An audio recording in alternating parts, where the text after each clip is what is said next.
Hello everyone and welcome to this new video tutorial. In this video guys, I'm going to show you how you could install or restore the Windows Photo Viewer.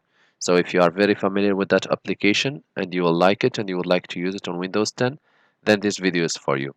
First, you will need to check the video description.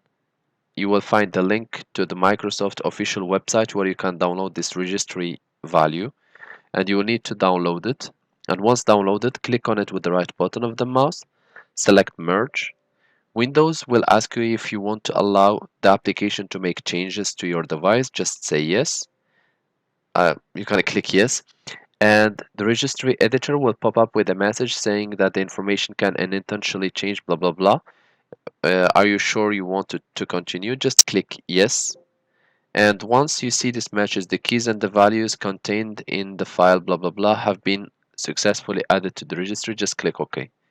Now what we will do, we will go ahead and check in our settings if the application has been restored. So for one of the things which we'll do, we will go to applications and default applications, and for pictures we will make sure to select as default photo viewer. We will choose as a default application, so we'll click with the right button of the mouse and we'll select Windows Photo Viewer. You will need to wait a few seconds or up to 1 minute, and the photo viewer will be set as your default application. Now that it is done, we'll just go ahead and look for any picture to open in our computer.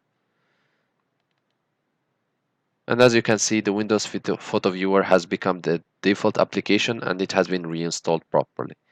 I hope this video was helpful to you guys. If you have questions or you still need help, you can always leave us a comment or send us an email with the full description and we will do our best to help you. If you would like to help us and to encourage us to make more videos, please press like, share, and do not forget to subscribe to get our latest video.